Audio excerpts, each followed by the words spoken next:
these kind of big build-ups are always a little dangerous, because I remember, going to an event in Budapest earlier this year, and a few days before going, I had an article about some of my work in the Financial Times, and I guess most of you know the Financial Times, and the article referred to me as a management guru. So now, of course, I got on the phone to my mum in Shepparton, Australia, a little country town up in the bush, and I called her and said, "Mum, I've become a guru," which made me laugh this morning when I was listening to John Hunter, because my mum had almost the same reaction. She said, "Jamie, that's wonderful, but when are you going to get a real job?" Because I've always been an academic, she doesn't quite understand that. But actually, the worst part of it was about 2 weeks later, I went to an event, and this was the event in Budapest, and I arrived the night before, and there I was, in the gym working out the night before, coming up in the elevator, and I was looking pretty disheveled and sweaty and having my bike shorts. And as I got to the first floor, a couple of ladies got in, quite tall, and they started to talk. And I didn't quite follow, what they were saying. I think they were speaking Hungarian or something like that. But I did hear the words guru and Jamie Anderson.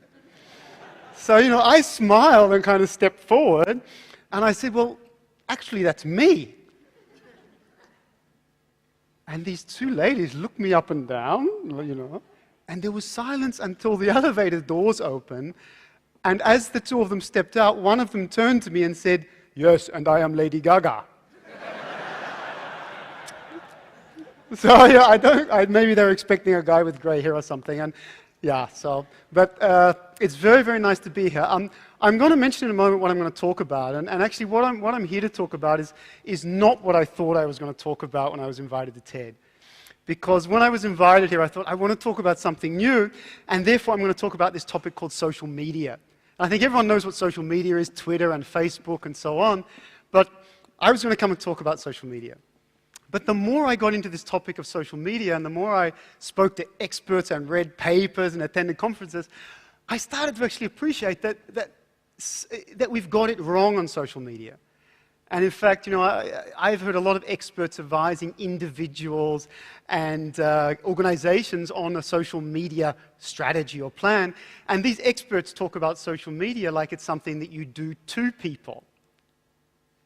It's something that you do to people. But of course, as we know, social media is actually about relationships. And relationships are never something that you do to someone. Relationships are things that you do with someone or with other people. So I started to think about that, and in fact, just a couple of weeks ago, a revelation came to me, and I really discovered and revealed to myself that it's not about social media. It's actually about something a bit more profound than that. And the term that I like to use is actually followership. And as you'll see from my talk in a moment, what I'm going to talk about today is this concept of followership. What struck me as I started to get into this topic was that actually not a lot has been said about it. A lot about leadership, the authentic leader and projecting yourself and situational leaders, but very little has been said about the follower. So here goes the title of my talk. And as you'll see, I'm going to talk about some interesting people. And this is where I'm going to start, actually. I'm going to start with two people. And what I'm going to suggest is that these two people tell us an awful lot about this thing called followership. I'm going to go also to talk about some other folks along the way. Mahatma Gandhi, of course, all of you know him, born in Porbandar in India in 1869. A long line of bureaucrats in his family, but he decided to make a break with tradition and go to England to study the law, against the advice of the headman of his community. He spent some years in England, then he went back to India to a predictable life of being a provincial lawyer. But that didn't happen because he had the opportunity to go to South Africa to defend a law case. Now, he spent 20 years in South Africa, and during that time, he really developed his philosophy of humanism. And that's a philosophy that I'm going to talk about as we go along. The other lady, I think most of you know. But who knew her just 3 years ago? Almost none of us. Let's have a look at her for a moment.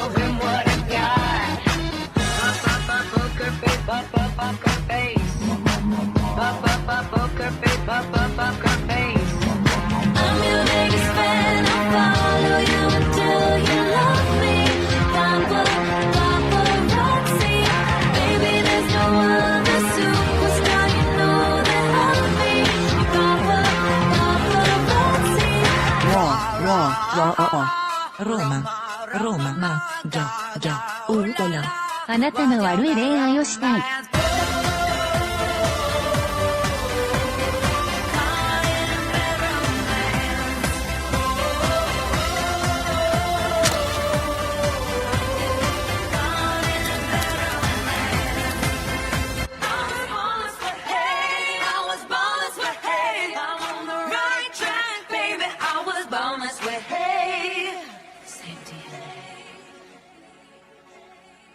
Okay. 13 million albums sold, 51 million singles at a time of global piracy in the music industry. Born as a she started to play the piano at the age of 4. She wrote her first song at the age of 13. She grew up in a privileged New York family, went to a very expensive private school, but she never fitted in. She was different. She was a misfit. She was this round peg in a square hole. Now, how do I know this? Because she told me. And one of the building blocks of followership is to tell people who you are. And she does that oh so well. By the way, you know she's always been a star, don't you? She's told us that. The world's just starting to discover that. Now, what about this? Huh? Is this Lady Gaga? Of course it is. In interviews with journalists, they always ask her, we want to see the real you. This is who she is. She's always loved to dress up. And she will say to her fans, you will never see me in track pants because I was born this way. Costume, is it important for other people? Absolutely. Okay, the costumes are a little bit different, but they're having something to say. Huh? Mahatma Gandhi, he took the life of an ascetic because he said you have to embody your message. Did he always look this way? Absolutely not. Huh? A young, proud lawyer, but that wasn't who he was. He developed this story of humanism, and he understood that he had to be something very, very difficult for his followers. This is who he became. And he wore that same costume whether he was talking to kings or whether he was talking to the humble people in rural villages of India. Now, I told you I'm going to move away a little bit from this world of politics or social issues and music to the business world. What about this gentleman? This guy, an adoptee, an iconic technology CEO, a Buddhist. And just like John Hunter, this is starting to get stranger. He went off to India in the 1970s. He didn't come back with an afro, he came back with a shaved head. And then he became the CEO of Apple. He started a technology company. But was this Steve Jobs, people? No, this was the image that the investment analysts wanted him to project when he was going to take his company to the public markets. And actually, he moved back. This is Steve Jobs. Now, Steve Jobs, this is the uniform that he projects. Who are Steve Jobs' followers? They're programmers, they're employees, they're customers. Has he adapted that costume? No. Just like Mahatma Gandhi, folks, he knows who he is and he projects that image. So the first message of this story is if you want followers, you have to tell them who you are. And that's all about what you stand for and where you come from. But it's not enough. You also need to say something about the collective, the community. Now, you see these girls? These are little monsters. Lady Gaga says, you and I, you're my little monsters. We are in it together. You see the paws up? That's the collective sign to say that we're part of the community. Lady Gaga says it's okay not to fit in. That's what attracts gay, lesbian, teenage fans to her. Now, by the way, I think the lady on the right, the hairstyle came from killing her 15-year-old cat, which I wasn't going to mention, okay, but people, they're passionate about this, okay? And they want to be part of something. She helps them do that. Now, by the way, she also thanks her fans continuously, saying, I wouldn't be where I am today if it wasn't for you. People want significance and they want to be part of your journey. Now, what about Apple people? You know, I recently got a MacBook Air, and I was on a flight to Zurich, and I was sitting there working before the flight took off, and a middle-aged man walked past, and he looked at me and gave me this strange smile. Now, I thought this was a little bit weird, when men smile at you on a plane. But anyway, I walked down the aisle to go to the restroom halfway through the flight, and what did I see? He had one too! And I knew at that moment, I've become one of them. You see? Now, what is one of them? This is one of them. Who is an Apple person?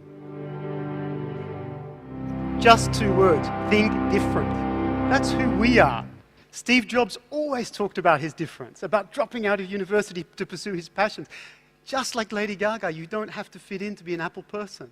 And that's become a global mantra for the people who see themselves as Apple people. But equally, Mahatma Gandhi, he never spoke of his journey as walking alone. He had a philosophy of satyagraha, which was the humanism and the peaceful resistance of tyranny, of racism, of colonialism. And he said to his followers that I cannot do this alone. If I am beaten down or imprisoned, you have to continue. And in fact, over time, his followers came to call themselves satyagrahis, the followers of Mahatma Gandhi. Now, two of those satyagrahis went on to do very important things in their own lives.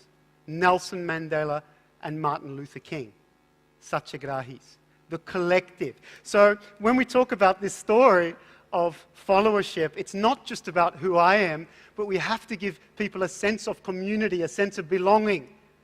And that is very much about who are we? Who are we together as a meaningful community?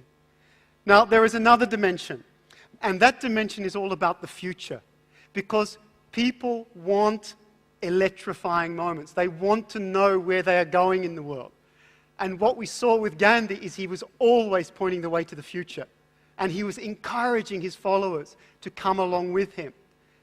And he said to them that you must be the change that you wish to see in the world. And it was about accountability and taking an ownership of that future. But, future vision is not just for people like Gandhi. It's also for people like Lady Gaga and Steve Jobs. Lady Gaga says no one has reinvented music since Madonna did it 25 years ago. But in fact, she said it's not about music anymore. The old idea of music being a 4-minute groove on a vinyl, that's not what it's about anymore. Music is an art form, as we've seen here at TED today. And she says that we are artists. And by the way, she says that all of us are superstars. Of course we are.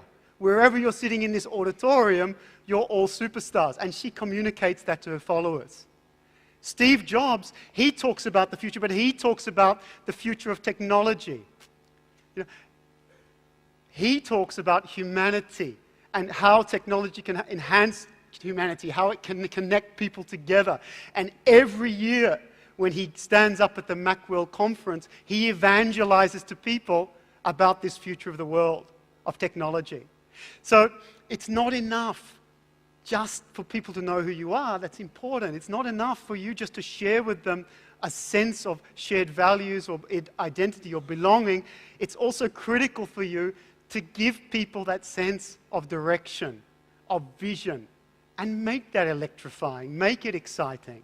So there's the third component, and that's all about where are we going. Now, can I ask you to promise me something?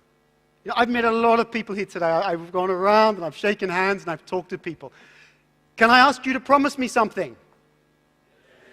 Right, okay. I'm going to walk off the stage in a moment, and when I walk off the stage, what I want you to do is look in the eyes of the person next to you. You can hug them, you can shake their hand, you can do what you want. But what is TED about? TED is about making a difference. And we have a responsibility. And what I want you to ask the person next to you is, why should I follow you? You don't have to do it yet. But that's the question I want. Because you know what? Followership is not just about people like this. Mahatma Gandhi, the scary thing about this photo is that Steve Jobs is starting to look remarkably like Gandhi. But it's not just about people like this, it's about people like us. Now, when I walked around today, I met amazing people. Is Sophie here? I met Sophie Klaas, who is one of Belgium's most outstanding up-and-coming young fashion designers. I asked her, Sophie, why should anyone follow you? I met a young guy, Frederick de Wild, who's also an incredible young creative talent, an artist here in Belgium. I asked him the same question. And Sophie and Frederick and all of you, you need to be able to answer that question. Thank you.